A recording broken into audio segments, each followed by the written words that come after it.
A Torá, ela é feita de segredos. Esses segredos que existem na Torá, eles são justamente a proteção da Torá contra aquilo que ela não é.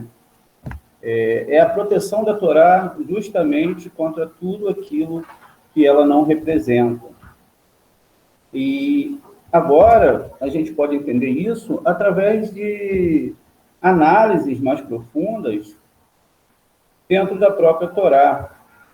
O que a Torá está dizendo?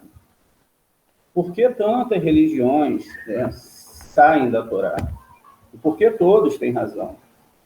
Quem será que tem razão? A própria Torá ou as pessoas? Muito bem. A gente deve entender que existia um personagem na Torá chamado Yaakov, né? E que Yaakov, ele tinha duas esposas. E as duas esposas de Yaakov, essas duas principais esposas, né? Elas tinham exatamente a responsabilidade do Eterno dar a elas de trazer a verdade da sua palavra. Uma se chama Leia, como vamos descrever aqui na nossa tela. Uma era Leia, e a outra se chamava Rahel. Leia e Rahel, elas eram irmãs, e não eram gêmeas, como no caso do Jacó e o seu irmão. Né? Existia uma diferença entre esses dois, que um era realmente irmão, gêmeo um do outro, e a outra não, os outros não eram. Ou seja, Rahel, ela era um pouco diferente de Leia. Quer dizer, existia uma diferença gritante entre essas duas pessoas. O Jacó, nesse caso, né, que nós conhecemos como Yaakov, ele era uma pessoa muito temente a Deus. E, desde cedo, ele se destaca do seu irmão, porque o Esaú era um extremo caçador. Né? Ele saía sempre para estar caçando as pessoas com suas palavras e sempre tinha que voltar com a caça. Ele sempre tinha que voltar com essa caça para que ele pudesse ter ali algo palpável. Né? E vão ter vários midrashim que vão explicar quem era o nosso Esaú. Né? E a própria Rívika, que era a mãe dos dois, elas se destacavam, né? Ela se destacava porque ela nunca falava com o Esaú. Durante toda a história da Torá, você não vai ver ela, Rívika, falar um minuto com o Esaú. A Rahel, que era a irmã mais velha, ela morreu de chorar até as pestanas caírem, porque ela não queria realmente casar com o Esaú. Ela tinha um horror, e ela chorou tanto que ela não queria casar com o Esaú. Ela desejava realmente casar com uma pessoa que pudesse levar ela à verdadeira Torá. E com isso, acontece algo significativo dentro da Torá. E se não olharmos com os olhos do Sod, nós acabamos, então, vendo uma outra Torá, porque o Eterno, ele realmente coloca a Torá sobre um grande segredo. Por que ele coloca a Torá com um grande segredo? Porque a Torá foi quebrada. E aí, essa aula nós veremos numa próxima aula sobre a questão da quebra da Torá. A Torá, no seu princípio, ela tinha 600 mil letras. E hoje em dia ela tem 308 mil letras. Com isso, a gente entende que, antes de chegar nessas esposas, o próprio Yaakov, ele teve um sonho, e ele sonhou com uma escada. Essa escada, ela levava o Yaakov para outros níveis espirituais. E ele falou, certamente certamente, aqui é a morada de Deus. Aqui é a morada de Deus. Certamente, nesse lugar onde eu me encontro, é a morada de Deus. E logo depois, os seus descendentes, né, eles recebem a Torá no Monte Sinai. Ou seja, é definido que depois de um tempo, eles iriam, então, receber uma Torá no Monte Sinai. A escada de Jacó, ela é um pouco diferente do que se imagina. Se você não observar o segredo da Torá, se você não observar o que a Torá realmente está falando, você acaba, então, chegando a algo que a Torá realmente não está dizendo. E a gente deve entender que a Torá está falando de todas as espiritualidades que existem nesse mundo. Inclusive, é natural lermos na Torá sobre bruxos, feiticeiros, idólatras e tudo mais que possa ser gerado pela espiritualidade, ainda que de uma forma fora do contexto da Torá. Ou seja, essas espiritualidades elas vão sendo geradas fora de um contexto real da Torá, mas que também é um contexto que não é descartado dentro da própria Torá. Tanto é que a Torá ela trabalha com a árvore sefirótica, ou seja, um lado positivo e o negativo, para que haja um equilíbrio, e a parte central é justamente a junção dessas duas partes, trazendo, então, o equilíbrio necessário para que nós possamos existir como pessoas, como seres humanos, e também para que tudo possa funcionar da forma que o Eterno quis que funcionasse. Então, o Eterno mesmo, ele gosta da pluralidade, e ele gosta que cada um tenha a sua configuração. Se não fosse assim, ele não faria todas as pessoas iguais, e não colocaria todas as pessoas vestidas com uma roupa, ou que todos gostassem de uma cor, ou que todos gostassem de determinado alimento, mas quis ele criar, nesse nível maior, a questão dessa diferença entre nós. Então, aquilo que é subconsciente, aquilo que nós não definimos, aquilo que simplesmente não conseguimos identificar, porque uma pessoa tem um gosto determinado e outra tem outro gosto, pode ser um sabor, uma cor, mas essas pessoas elas já foram configuradas mediante a sua formação genética e também mediante ao seu subconsciente. Esse subconsciente, ele não é muito, como que eu posso colocar, ele não é muito discutido entre as pessoas. Elas simplesmente viajam e sabem que são assim e simples. Ou seja, se existe uma configuração no subconsciente que está acima daquilo que nós podemos formatar dentro de nós, porque ninguém decide ou define o que gosta ou não. Isso é uma coisa certa dentro do ser humano. Então, a Torá ela vem trazer esses vários níveis de entendimentos espirituais e também que se dá na mente do ser humano. Porque é na mente que se definem e decidem as coisas. E a Torá, o que ela vai fazer? Ela vai trazer o seu ensinamento, justamente aquilo que ela traz como realidade, né, para que as pessoas elas possam conseguir entendê-la num nível mais profundo, no nível que realmente tem que ser entendido. E muitas vezes as pessoas, por não estudarem Kabbalah, elas acabam chegando a um nível muito literal de tudo que é a Torá. Com isso, a gente perde muitos segredos, criamos grupos, não entendemos que o bloco humano, né, ou seja, todas as pessoas, são realmente criações divinas. Não existe outro lugar que as almas saíssem. E tudo que existe hoje, seja bom ou mal, vem de uma única fonte, vem do eterno.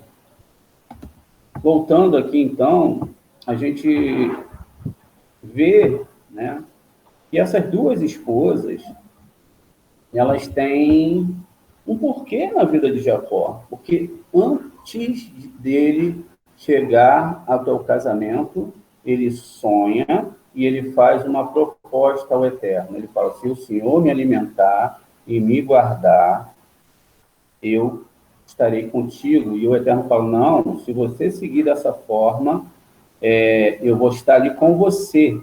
E o Jacob, então, ele parte para essa nova etapa da sua vida. Ele tinha acabado de receber a bênção. Essa bênção, ela foi dada para que ele pudesse ter resiliência. Ela não trouxe sobre ele uma proteção, ou seja, que tudo que aconteceria com ele seria agora diferente. Não, ela trouxe para ele exatamente a questão de que, de agora em diante, ele tinha uma responsabilidade divina. E acontecesse o que acontecesse, ele tinha que manter essa responsabilidade divina. E assim foram com todos os personagens, né, que a gente conhece aí na Torá. Todos eles passaram por situações complexas. Não houve para eles, né, nada que fosse fácil. As histórias, elas arremetem que houveram para eles situações muito difíceis. E por isso, mediante essas situações, eles se tornaram quem eles, né, foram na história. Ou seja, não existiu nada que fosse tão simples, e não existia também, na época deles, uma religião formatada. Só existia eles, o Eterno, e a sinceridade dos seus corações. Com o passar do tempo, é lógico que foi preciso que a experiência desses homens elas tomassem corpo, elas pudessem estar agora sendo colocada em outro nível. Né? Ou seja, a partir desse momento, então, eles começam a ter que colocar aquilo que eles estavam começando a compreender escrito. Só que, pelo Eterno, não foi permitido que se chegasse ao que era realmente. Porque o Eterno já sabia que alguns homens usariam a religião para usurparem outras pessoas, para tirarem delas, né, um proveito. E para que também, através dessas religiões, eles pudessem iludir as pessoas. Afinal de contas, as pessoas que procuram uma religião hoje, elas estão perdidas até que encontrem aquela religião, e quando elas encontram, eles, elas se tornam fiéis àquela religião e acreditam, né, que aquela religião é a verdade absoluta. O grande problema é que nós temos milhares, né, de religiões. Acho que mais de 300 mil religiões no globo terrestre. Todas essas religiões, elas fazem milagres, elas têm as suas manifestações espirituais, têm os seus conceitos, elas têm aquilo que se acredita ou não acredita dentro de uma situação espiritual, e com todas são assim, não seria diferente com nenhuma outra. E a Torá, ela vem discutir exatamente isso. Por quê? Ela se preserva num grau intelectual divino de tal forma que ela jamais vai poder ser compilada por alguém que não seja Moshe. Não seria qualquer um qualquer uma pessoa, ou qualquer profeta, ou qualquer ser humano que poderia trazer a Torá. Porque dentro dela já estava descrito a diversidade espiritual. Isso nos leva ao pensamento de que Moshe sabia lidar com todas as forças. E ele sabia atravessar os mundos espirituais para chegar no fim do universo, chegar perante a Kadosh Baruch Hu, e lá ele receber a informação adequada. Através desse filtro mental que ele tinha, que era muito elevado, ele então conseguiu trazer a Torá para esse mundo.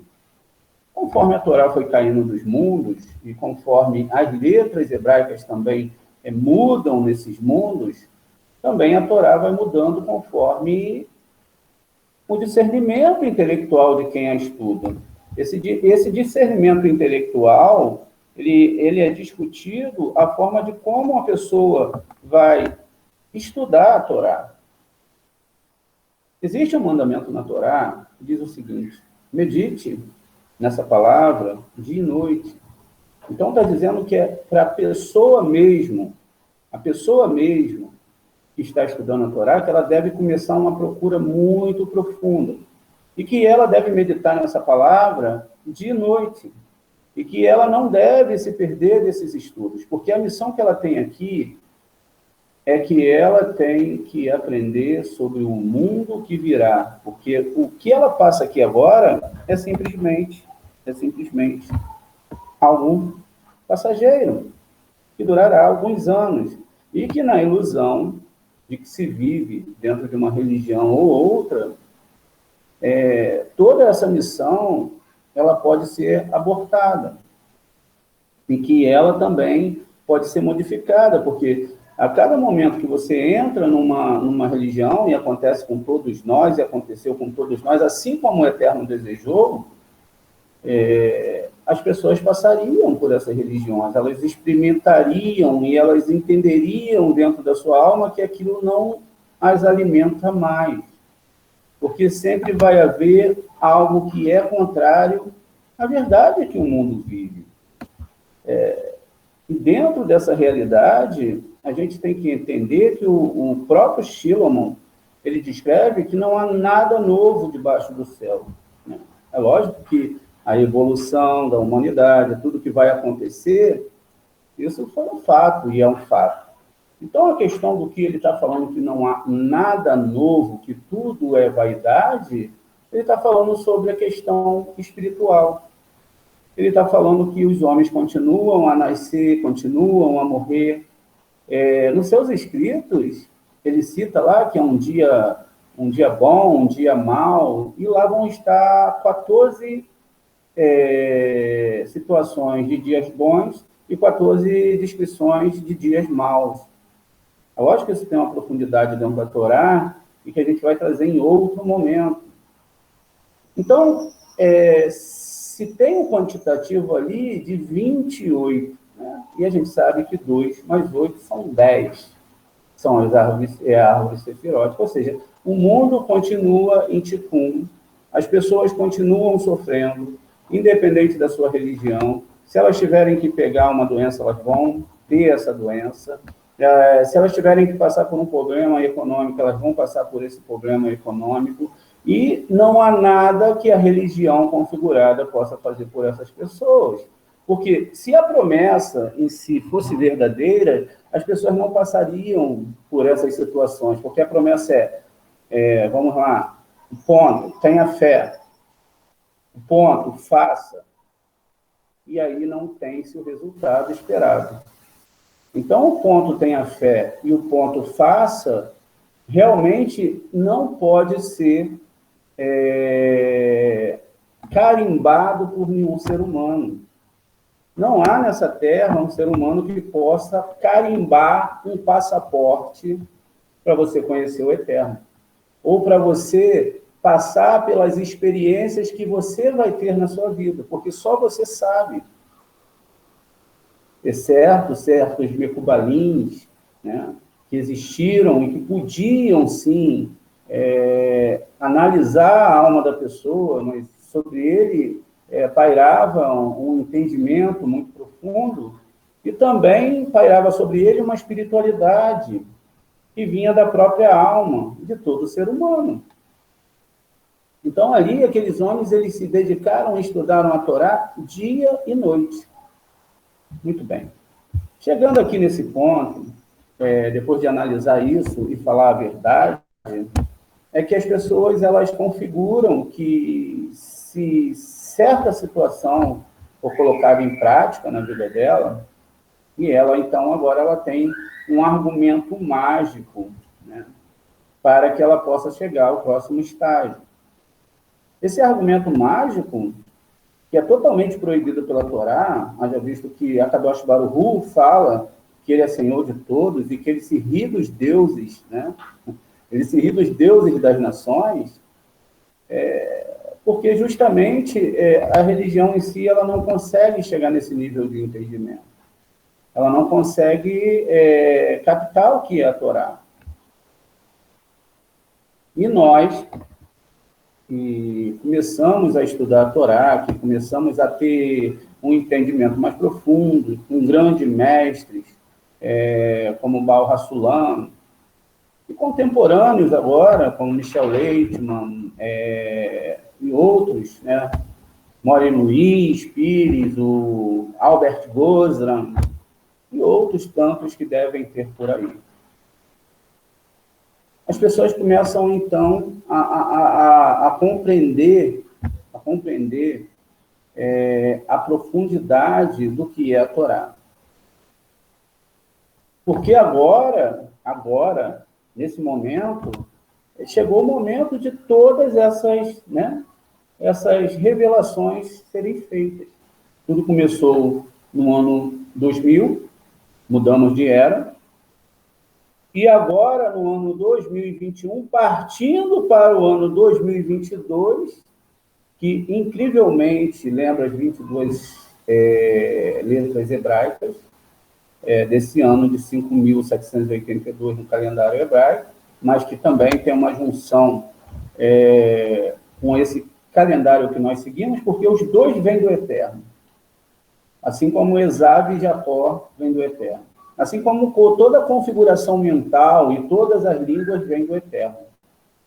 Ainda que a linguagem em si, elas sejam antagônicas, ou seja, a linguagem em si ela vai trazer um pensamento muito aquém do que a Torá está falando, dependendo de como ela foi traduzida, porque ela não pode ser traduzida simplesmente. Muito bem. Voltando aqui para Rahel e Leia, quando nós somamos aqui a gematria, que são as formas de se conhecer a Torá, porque nós temos a Torá e temos o caminho de entendimento da Torá. A Torá, ela é muito profunda e a gente, então, vai caminhando por camadas. Existem pessoas que estão no nível 50 de Torá e tem pessoas que estão começando agora, e tem pessoas que vão continuar onde estão porque está muito bom para elas, mas não tem problema nenhum. Cada um tem que ficar naquele nível que ela se sente bem e que ela encontra o Eterno. Muito bem. Então, quando a gente faz a somatória aqui, ó, da Leia, o que acontece? A gente tem aqui um valor 36. É o valor que nós temos aqui na nossa tela, o valor 36 de Leia. Já no caso de Rahel, a gente tem o valor 238, porque 200 mais 30 mais 8. Então, nós temos aqui o valor 238. Esse valor 238, ele vai fazer com que a gente tenha um cálculo aqui embaixo de quem eram essas pessoas, né? O que representa isso aqui. E aqui a gente vai ter 260, 274. Ou seja, a partir desse momento, a gente tem uma base, não só dentro de um entendimento psicológico, mas também dentro de um entendimento dentro da questão matemática, que é a ciência exata. Ou seja, você não pode descartar nenhuma ciência. Todas elas são necessárias, porque todas elas foram criadas pelo Eterno. Não existe outra forma de se definir nada dentro da Torá sem esses níveis de criação, de interpretação. A criação começa do divino e desce até o nosso mundo, e assim sucessivamente. Muito bem, eu tenho 274. Agora, antes desse casamento, existe, né, existe a escada, a Sulam, né? E nós temos aqui a Sulam. Se nós fazemos aqui, olha, o cálculo, nós temos 130, né? 130, 40 mais 60 mais 30, 130. Então, existe aqui algo a ser descoberto. Também, se cortamos um zero aqui, né, dentro dos caminhos da Torá, nós temos o 13.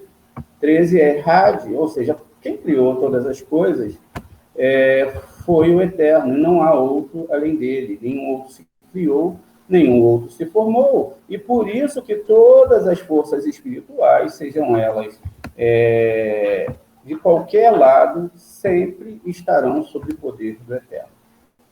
Muito bem. E aí, aqui do lado, eu tenho a palavra Sinai, que vai me dar, né, 130 também. 60 mais 50 mais 10 mais 10 mais 130.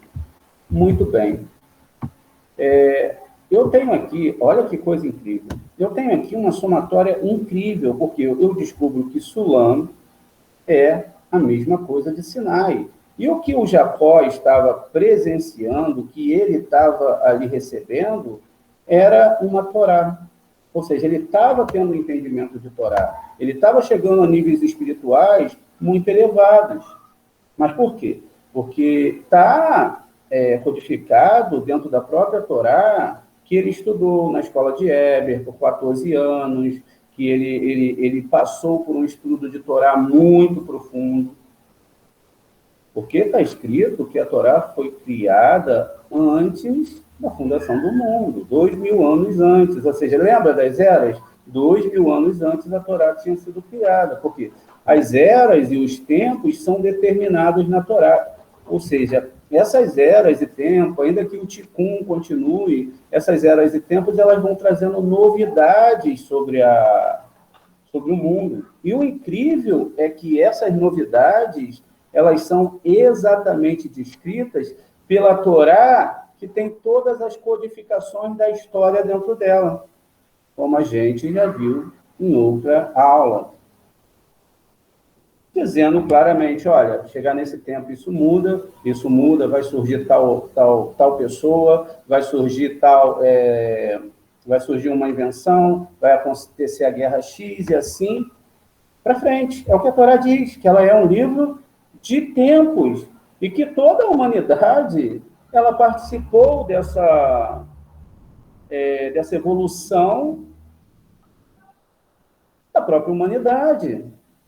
A humanidade em si ela não é mais nada, nem menos do que seres humanos que têm almas e que estão vivendo uma experiência biológica. Não é o contrário. Alguém biológico que vai viver uma experiência espiritual. Porque tudo que nós temos aqui nesse mundo, ainda que nós chamemos de natural, ele vem à existência por causa do divino. E é como se o divino falasse assim, olha, você tem um físico, mas dentro de você tem algo espiritual, tem uma alma, e essa alma ela tem que ser colocada para fora. O problema é que se a religião em si ela não é bem analisada, você não bota a alma para fora, você bota o corpo para fora. E aí você fica preso a dogmas, a situações que realmente não é aquilo que a Torá está falando. Muito bem. Seguindo esse tipo de análise, a gente vai usar aqui a própria palavra Sulam, que ela tem o mesmo peso de Sinai. Quando nós pegamos essa palavra Sulam, e agora a gente vai fazer o quê? A gente vai explodir a palavra, a gente vai escrever ela por extenso. Cada uma das letras vão trazer um entendimento para nós. Aí eu falo para vocês, se o entendimento ele fosse única e exclusivamente dentro da psique do entendimento que se lê no texto em si, nós jamais chegaríamos a essa conclusão. Quer dizer, os nossos sábios jamais chegariam a essa conclusão. Por quê? Eles viam a Torá de uma forma totalmente diferente. Os rabinos do Sod, eles veem a Torá de uma forma totalmente diferente. E o próprio Davi Meller, que era um grande cabalista, ele falava no seu Terrilim 119, Hashem, abre os meus olhos para que eu possa entender a tua Torá. Para que ele falaria isso se ele sabia ler tudo? E para que Shilomon citaria lá em Provérbios 1:6, que são parábolas, caracteres e informações do nosso sábio, dos nossos sábios? Muito bem. Então, aqui a gente escreve a palavra Samer, que começa exatamente com a própria letra, com Samer, com Mem. Essa aula ela é repetida algumas vezes, mas para que as pessoas possam também anexar a aprendizagem. E um re final. Muito bem. Aqui nós temos a palavra Samer, da palavra Sulam, e a gente precisa agora das outras duas, né? As outras duas, as duas outras letras, né? Ou seja, o Lamed, a gente precisa do Lamed e do Men também. E aí a gente faz a mesma coisa, a gente escreve o Lamed. E a gente agora vai escrever o Men.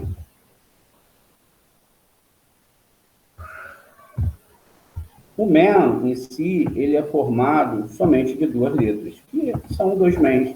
O Men aberto e o Men final. O Men aberto fala que o entendimento, tudo está pronto para você entrar e aprender. E o Men fechado já fala desses últimos dias, ok?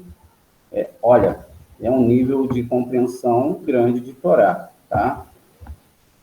Muito bem, agora que eu tenho aqui a descrição do que eu quero, agora que eu tenho a informação do que eu quero, eu tenho agora que colocar os numerais, ou seja, eu preciso botar um número em cada letra para eu chegar agora à conclusão, não só no nível literal, não só no nível da tradução, não só no nível que se coloca, mas também dentro de um nível, né, onde eu possa ter a compreensão do que está sendo falado aqui. Porque agora eu torno uma única situação em duas, e estou entendendo, então, o que o Eterno está falando através da sua palavra.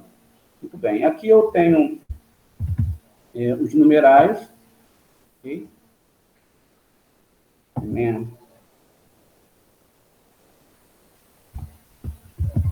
E a gente assim vai estudando a nossa Torá. Você pode fazer isso à vontade, ok? Você pode pegar a Torá e você pode, conforme a gente for fazendo as nossas aulas, a gente vai avançar na questão de gematria, vocês vão aprendendo como é feito o estudo da Torá. O que leva tempo e também leva-se a um nível de consciente maior, ok? Muito bem, eu troquei aqui porque eu tinha acabado confundindo aqui a letra, mas eu coloquei o valor certo. No caso, aqui o Re, ele tem um outro valor em Sofite, mas geralmente, nesse tipo de gematria, a gente coloca o valor certo. E nós temos aqui dois meios finais, que vão dar exatamente 80, né? Porque agora você tem aqui duas realidades, né? Um MEN fechado e um MEN aberto. O MEN fechado, ele tem um outro valor numérico, mas, como eu disse, nesse caso aqui, a gente mantém ele com o mesmo valor. E aí a gente agora precisa fazer a somatória. Eu tenho aqui, olha, 120, 150, 190, 194, não é isso? Vamos repetir aqui, ó, 120, 150, 190, 194. Vamos fazer a conta aqui.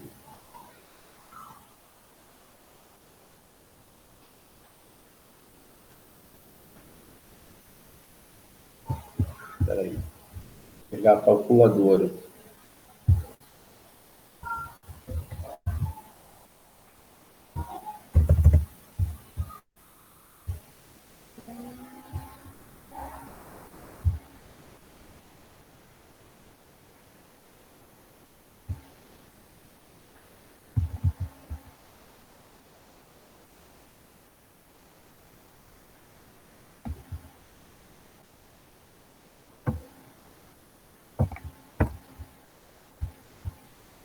Sessenta mais 20 mais 60 mais 74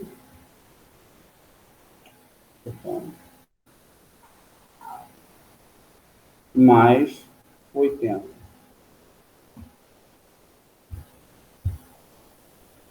Peraí, que houve algum erro. Vamos repetir aqui, ó. 120 mais 74 mais... Ou não é 77? Desculpa, gente, é que eu estou já fiz muitas aulas hoje, tá? 120 mais 74 mais 80. 274. Agora sim, viu? Nós temos exatamente o mesmo valor, né? O mesmo valor.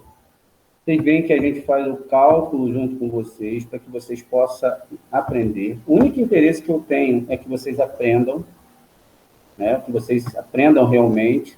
Então, nós vemos que aqui, no caso da questão da escada, nós temos as duas esposas de Yaakov. E agora a gente vê que a Sulam, a escada, ela está ligada e que existe algo a mais aqui para me interpretar. O que tem a ver uma escada com um monte? E o que tem a ver um monte com uma escada? E esse monte é físico ou ele é espiritual? Ele está externo ou ele é interno? Tudo isso eu tenho que definir para que eu possa aprender a Torá. Porque, se não for assim, eu não vou entender que a Torá é um livro diferente, que ela navega dentro de outras situações. E quando a gente pega a própria árvore sefirótica, por que árvore sefirótica? Porque ela tem 10 sefirotes, né? Ela é composta dessas sefirotes, e essas sefirotes, elas estão codificadas na Torá. Por quê? 10 sefirotes, mais 22 letras, vão me dar 32 caminhos de Cabalá. E quando eu pego isso, onde eu encontro isso? Eu encontro justamente na primeira e na última letra da Torá. A Torá começa com a letra Beit e termina com a letra Lamed. Ou seja, existe aí uma configuração de algo que eu tenho que compreender. Dentro dessa configuração, também existirão muitas outras situações que farão apontamento do que está sendo falado ali pelo Eterno, e que não é única e exclusivamente o que eu tenho no texto duro em si. Muito bem. A gente seguindo, então, fazendo o tetagrama, lembrando que os nomes divinos, eles são o nível da divindade do Eterno, mas que esses nomes divinos não representam ele próprio, porque o Eterno, ele é Ensof, ou seja, ele está muito acima, e a gente não consegue, os grandes sábios não conseguem chegar até um ponto além do que ele permita, né? Ou seja, existem níveis muito maiores, muito maiores, de quem realmente o Eterno é. Muito bem. Aqui eu tenho o Vav, que vai representar essas 6 sefirotes, e finalmente eu tenho o Re aqui embaixo, olha. Aqui embaixo eu tenho a letra Re. Essa letra Re, ela ela é o mundo que nós moramos. Lembra que a gente fez a questão de quem é o ser humano, como ele funciona, a montagem do corpo dentro do próprio tetragrama, falamos de DNA, codificação do nome sagrado dentro do DNA, mostrando que Hashem é Deus sobre todos. Ele não é Deus só aqui nesse mundo, ele é Deus nos céus dos céus, e mais os céus dos céus e outros céus, e sobre todo o universo, e qualquer local que você chegar, não existe outro Deus. Tudo isso abre a nossa mente a um nível incompreensível, onde eu tenho que também romper com a barreira da lógica e manter uma fé absoluta de que tudo o que acontece comigo está nas mãos dele, e não há nada que eu possa fazer, a não ser reconhecer isso. Quando a história de Jó ela é escrita por Moshe descreve que Jó ele passou por um sofrimento, assim como todos os grandes profetas. Eles não eram muito bem aceitos, eles não eram muito bem... eles não eram aquelas pessoas que estavam cercadas e o povo ficava em volta deles, porque eles sempre tinham uma resposta verdadeira e um pouco amarga para as pessoas. Como volte, entendam, façam, como a gente vai lendo em todo o Taná. Ou seja, Deus, o Eterno, ele está falando com todas as pessoas, ele está falando com todo ser humano. E aí o que acontece? Agora a gente tem que acabar aqui de descobrir o que está acontecendo na nossa história. Por que tudo isso? Por que que Leia tem um valor e Rahel tem outro valor? Por que a história descreve essa situação em si? A gente sabe que a Leia era mais velha, a gente sabe que a Rahel era mais nova, a gente sabe que a Leia estava coberta, né? Ela estava com um véu sobre o seu rosto. Esse véu impedia que Jacob a visse. E quando Jacob ele enxerga, né? Ele olha para ela, essa esposa ela está coberta, ela não tem sobre ela, sobre a face dela, uma nitidez do que era, né? Estava lá coberta. Então ele não poderia, né? Ele não poderia identificar. Mas quem realmente engana o Jacó não é, de forma nenhuma, o Labão. Porque diz que Labão enganou 10 vezes o Jacó. E são 10 sefirotes. Quem enganou ele foi a Rahel. A Rahel engana ele porque ela dá a meditação cabalística na noite de núpcias, ela dá a meditação para a Leia, porque a Leia, sendo a mais velha, ela tinha que casar com Esaú. E aí ela chora que ela não quer casar com Esaú. Ela não deseja casar com ele, por quê? Porque o Esaú ia acabar com ela. O Esaú ia destruir a espiritualidade dela. Mas ela chora tanto, que nesse momento ela é atendida pelo Eterno. E aí se cambia, se muda, né, o destino dela. Quer dizer, agora ela ia casar com o seu querido Jacob. Quando essa forma definida pelo Eterno é dada, e ela vai casar com Jacob, ela está totalmente velada. E aí o Esaú, ele perdeu a esposa. E o Jacó, agora, tem com isso uma grande responsabilidade. Muito bem. Só que quando chega no outro dia, ele tinha trabalhado pela Rahel, ele não tinha trabalhado pela Jacó. E ele vai ele tinha trabalhado pela Leia, perdão, gente. Ele não tinha trabalhado...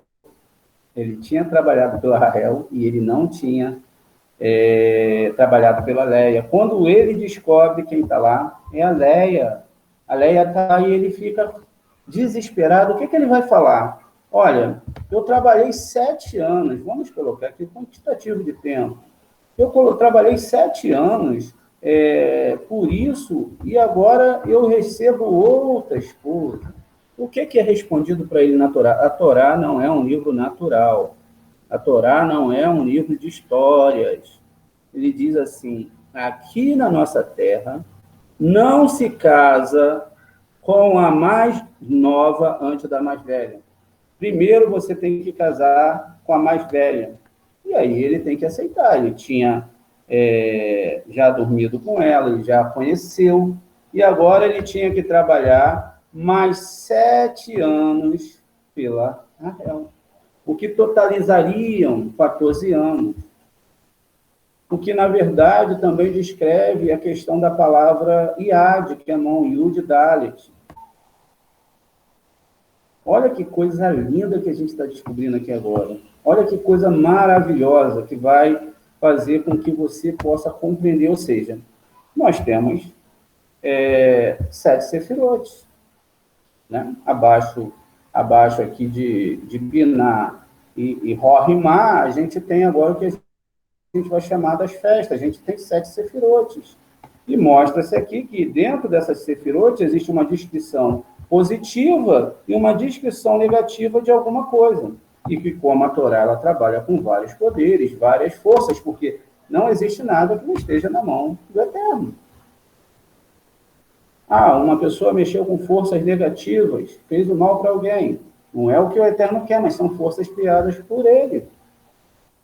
Afinal de contas, existe outro Deus que eu conheço?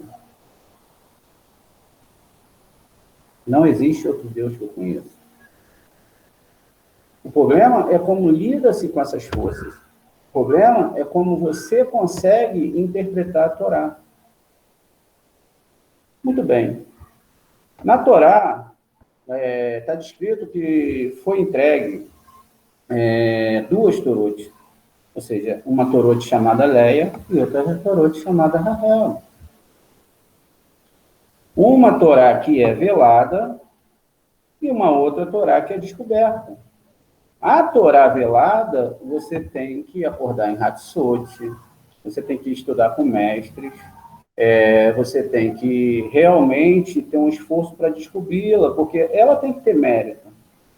Ela não pode vir simplesmente de um estudo, sabe, que você faz de qualquer forma, e também não é para qualquer pessoa estudar esses níveis. A pessoa tem que realmente sacrificar a sua vida em prol do Eterno, e não da religião, lógico. Porque agora a gente está falando de um Deus que é poderoso e tem poder sobre todas as coisas. A gente está falando de um Deus que as pessoas encapsulam nas suas religiões e nos seus conceitos intelectuais, quando não dá para fazer isso. Quando se pega a Torá, a gente chega num nível muito maior do que está sendo descrito aqui. Então, eu tenho a Leia ela está num nível superior, né? Ela está bem mais alta, e a Rahel ela está num nível mais baixo. Quer dizer, o Jacó, ele queria Rahel, mas chegou um ponto que ele teve que estudar a Torá que Abraão ensinou para ele. Abraão que aprendeu a Torá de Shem, o filho de Noa. Então, essa Torá que eles aprendem é uma Torá velada, porque a própria história aqui já está dizendo para nós, ó, a Leia é uma Torá que está aqui em Biná e ela é uma Torá velada. A Rahel é uma Torá escrita que está aqui nesse nível e ela é uma Torá que todo mundo pode aprender o hebraico e ler. Mas se você não tem o descobrimento dos segredos, você vai entender todas as histórias como literais e não vai entender como está aqui. E aí você tem, né, 2 irmãs, 2 espiritualidades. Uma que é coberta e que está no nível de Biná, que é espiritual, porque quanto mais você sobe com a Torá, mais bonita ela se torna. Ou seja, chega uma hora que ela toma um escopo onde o próprio Lavan é muito bom, onde todos os personagens se tornam maravilhosos. Vou encerrar essa aula e a gente começa em outra aula, tá bom? Né? A gente entende que existem duas realidades espirituais. Existe uma realidade que vem de Biná, ou seja, de uma Sefirote muito elevada, e que ainda não chega aonde é o eterno, de onde as almas adentram esse mundo. Nós chegamos, então, à conclusão de que Tiferet, que é o Sol, e também é uma força na nossa alma, ela é representado aqui por Jacó, e que Malhut, que é onde nós moramos, é representado por Rahel, ou seja, a esposa amada. Quando nós viemos, a gente chega nesse mundo, nosso interesse é ter uma vida muito boa e muito feliz aqui. Todos os nossos planos e projetos, eles não são feitos para além da vida. Eles são feitos para esse mundo. Então, toda religião que a gente vai codificar dentro da nossa alma é uma religião que realmente possa nos proporcionar uma boa vida nesse mundo. E não nos preparamos para o mundo posterior. Ficamos aqui com Rahel, com o nível da Torá que é desvelado, né? E não entendemos o que é o Zohar, não entendemos o que os grandes sábios de Torá falaram, porque o Zohar é santo, e ele é a própria Torá, é a própria espiritualidade da Torá, porque assim como nós temos um corpo e temos uma alma, assim também a Torá. A Torá tem um corpo e ela tem uma alma, que é ela mesma, chamada Zohar, que foi escrito por Shimon Bar Yochai, outros sábios judeus, e que realmente é um livro que vai trazer mudança na vida das pessoas. Trazer espiritualidade, porque esses conhecimentos que agora você passa de Malhut para o próximo nível e chega finalmente em Binah, e que aqui no meio eu tenho Jacó. Agora a gente volta para a nossa aula para entender isso tudo. No nosso mundo, que é assim também como nos mundos espirituais, são feitos de camadas, ou seja, nos mundos espirituais não há uma mistura do que é espiritual. O bem habita em um lugar, o mal em outro lugar, ou seja, não há uma mistura desses mundos. Ou seja, o que é bom, o que é ruim. No nosso mundo, nós misturamos, existe uma mistura entre o bem e o mal. Isso se chama a árvore do bem e do mal. O homem ele quis comer, através dessa mistura intelectual, onde agora não se define o que é bem e o mal, existe, então, uma descrição daquilo que é, né, ou não é a Torá. Muito bem. Quando a gente chega já nesse nível, né, de entendimento, a gente tem que analisar o nome Sukkah, né? O nome Sukkah, ele vem acompanhado aqui, olha, de um samer. Né? Um samer é um círculo em si, ele tem um numeral 60, e ele é um ciclo anual, né? Ele representa o calendário hebraico, como já foi explicado. A gente tem a parte de cima que é masculina, a parte de baixo que é feminina, representando o que é positivo, os meses positivos e negativos, assim como um mês lunar tem 28 dias, e a gente vai aprender novamente isso que nós já vimos em outra aula. E então eu tenho um Samer, quer dizer, se eu tenho um ano completo de Torá, de observação de Torá, de entendimento, eu estou comendo uma comida kosher agora, estou entendendo, olha, Sukkah. E agora também isso aqui é uma forma de um açúcar, né? Existe um açúcar que ela é redonda, olha, mas literalmente ela está falando de um açúcar redonda, mas daqui a gente está falando de um outro nível de entendimento, ok? Aqui a gente está falando de um nível de entendimento diferenciado. Eu tenho uma açúcar que ela tem uma forma de um CAF, né?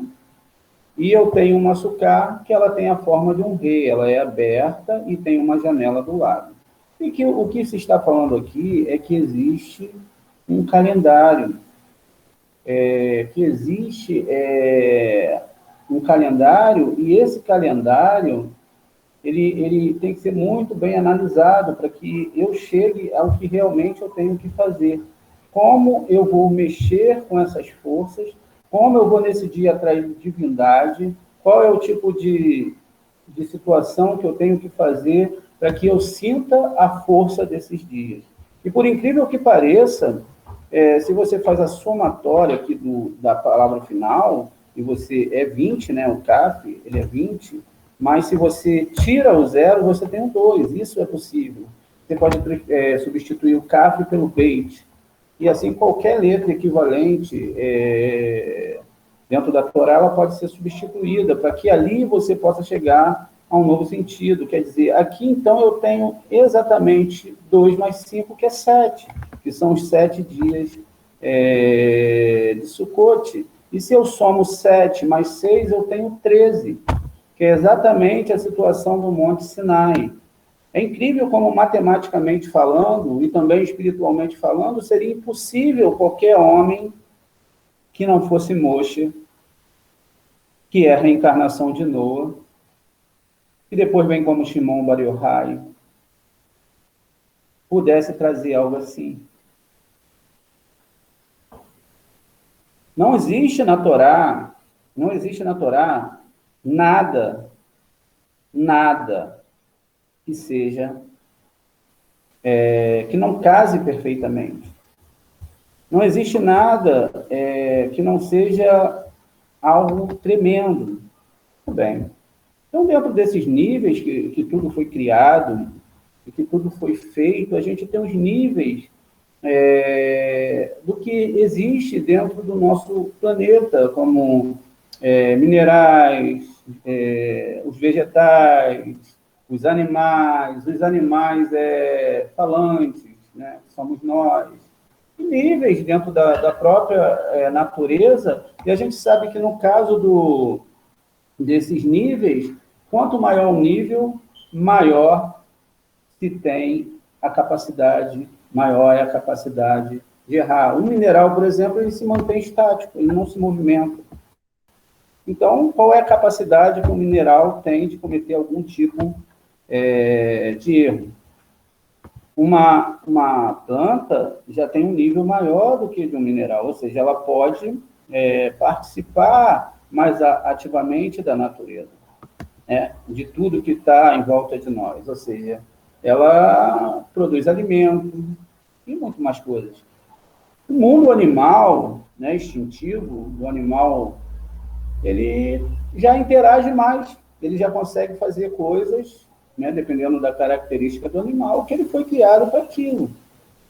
E no mundo humano, os erros são bem maiores.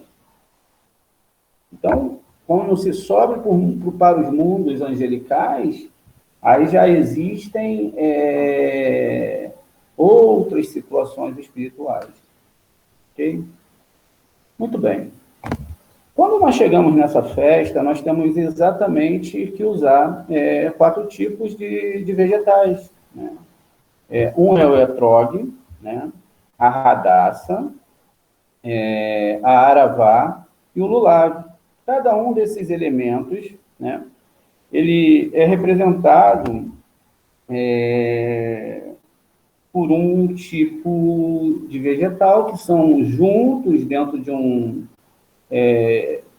involucro, e ali eles unem essas forças para que eles possam, então, movimentar em direção a alguns cantos da Terra, e ali eles vão mudar alguma coisa.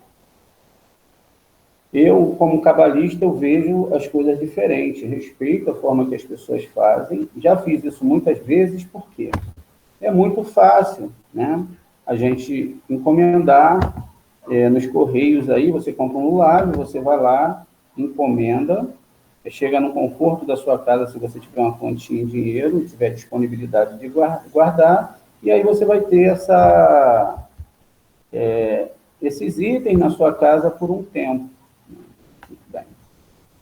Só que quando a gente percebe que o Eterno está falando de outras coisas, de algo mais profundo, e a gente sai da literalidade, a gente vai entender que o etrog é nosso coração, o lulav é a nossa coluna. A nossa coluna tem 32 nervos que ligam ao nosso tato, e que também são os 32 caminhos de Torá.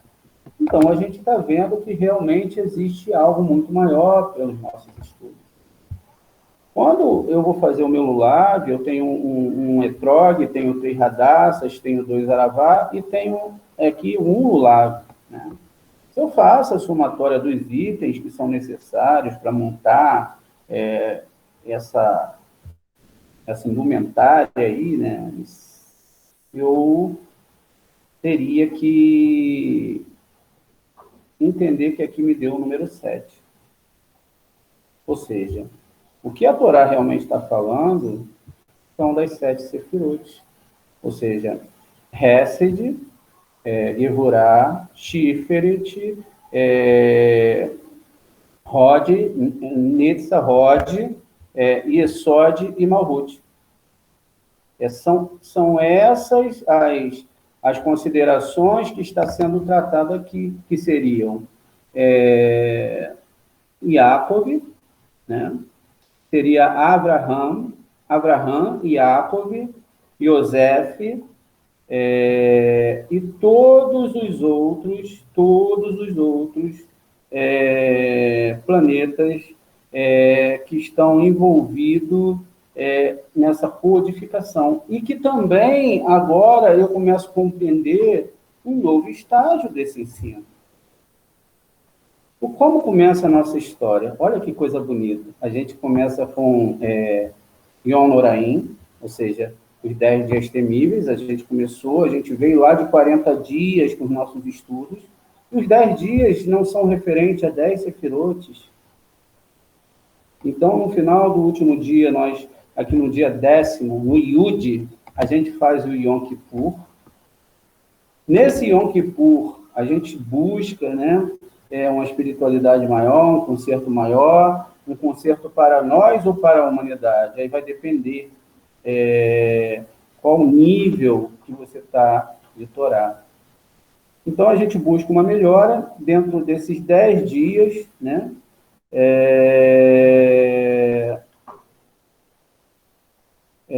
E aí começa-se uma leitura do universo sobre você.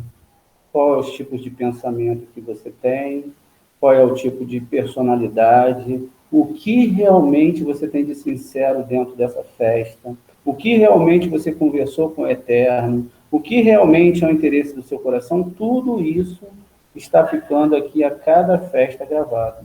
Então, depois de 3 dias, né, a gente tem agora aqui 3 dias, o dia 11, o 12 e 13, né, de Tisherei. E aí a gente tem aqui uma somatória. Se você pega esses 3 dias, você vai ter aqui 39. Né? 39 é a somatória de todos esses dias. Espera aí, deixa eu ver. 39 não, 36, perdão. 36. E 36 a gente sabe que 3 mais 9 vai dar quanto para a gente, gente? Vai dar quanto para a gente? Vai dar 36. E o que é 36, gente? Não é a Leia? Aqui, olha, não é a Leia, o Lamed, o Vav e o Re, não é a Leia que é 36? Continuando. Então, nós temos 10 dias, chegamos na Torá que a gente está estudando agora, e aí agora a gente começa no dia 14. Fazemos uma somatória, 7 mais 7, e chegamos a 14. E também são dias do mês, como eu falei para você, que citaremos em outra aula. A partir daqui, nós temos 7 dias, que são 7 sefirotes que nós temos que consertar. Essas sefirotes, elas começam com o dia primeiro de Abraham, né? Ou seja, aqui em Abraham, a gente, na verdade, a gente não tem um personagem, a gente tem uma força do Criador dentro da nossa alma, que também é representado por planetas. Mas quando se parte para o lado espiritual, agora a gente tem uma configuração, né, diferenciada, né? Essa configuração diferenciada vai trazer para a gente um entendimento da alma. E essa sucá que a gente vai ter que montar vai ter que ser com a alma. Ela não é mais externa. Ou seja, a sucá externa é uma cultura de um povo, é bom, mas o que vai importar para esse ano, para mim, é tudo que eu montei dentro de mim. Porque o universo ele não vai interagir com a barraca física. Ele vai interagir com uma pessoa que tem uma alma divina dentro dela e que tem que fazer com que essa alma divina se junte com a alma divina superior, com o eterno, para que seja feito um trabalho interior. Muitas vezes, a gente, através de atos religiosos, a gente não consegue alcançar isso. Então, o Abraham aqui, na verdade, ele vai representar a força que o Criador criou de doação. Porque o Eterno, ele é só doação.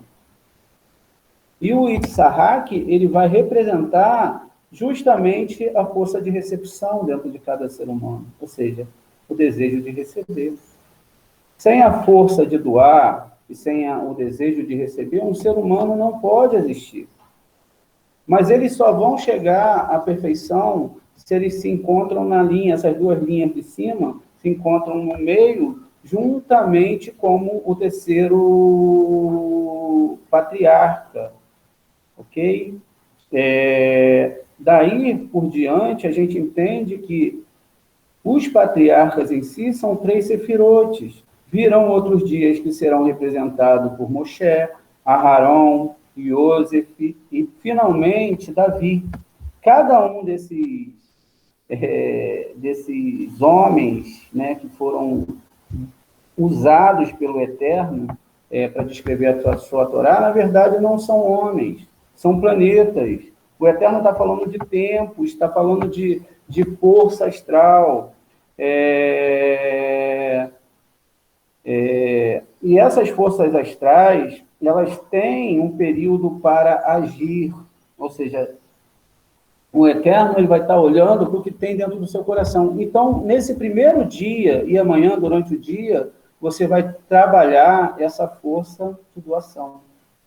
Então, você tem que expandir ela, são as sefirotes que têm que ser consertadas. Mas, de repente, você está aqui em Malhut, e essa árvore sefirótica também está aqui. Você tem que começar a consertar ela a partir daqui de baixo, e não diferentemente. Ou seja, agora o trabalho ficou mais sério, a gente não está brincando, a gente já está falando de alma. Não é que também a gente, anteriormente, falava brincando, mas o nível de conhecimento que agora se alcança é totalmente diferente. Porque nesse primeiro dia eu tenho a obrigação de trabalhar a minha internalidade e esse ponto da minha alma, que é o desejo de doar, que muitas vezes é involucrado e ele é amarrado pelo desejo de receber somente para mim. Logo em seguida, eu tenho que amarrar o Itzhak, que é o desejo de receber só para mim, e receber para mim para doar para o próximo. E essa guerra dentro da alma, essa guerra de querer receber, de querer dar, é tão intensa dentro de nós, que quando qualquer situação que aconteça em nossa volta, a gente acha que está meramente ao acaso, ou que tudo não foi programado pelo Eterno, antes que eu e você mesmo nascesse. Já estava lá programado que nós faríamos essa aula, e que vocês compreenderiam isso. E que eu teria que, né, prazer de estar dando essa aula para vocês. Olha como que é legal. Tudo que já está organizado pelo Eterno. Então, no primeiro dia, a força de recepção, né, de doação do Eterno. No segundo dia, eu trabalho a minha força de recepção. No terceiro dia, eu já organizo essas forças dentro de mim. É por isso que está descrito que o Jacó, ele dividiu o acampamento em 7. Em 7, porque ele estava indo lutar contra o Esav, que é o ego, né, naquele momento, o filho do serpente, e ele tinha que dividir os seus desejos. Ele não podia ir para essa guerra com todos esses desejos. Então, ele tinha que fragmentar, é como o Eterno fragmenta esses desejos dentro de nós, para que nós possamos trabalhar. E, gente, depois disso tudo, que essas forças entram em luta dentro de si, né? Aí sim a gente vai ter o resultado. O resultado final vai depender de nós.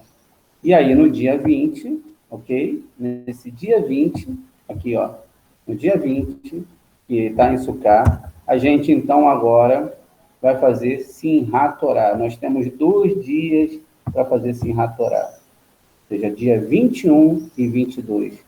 E depois desse Simhat Torah, a gente chega no dia 20, perdão, e no dia 21.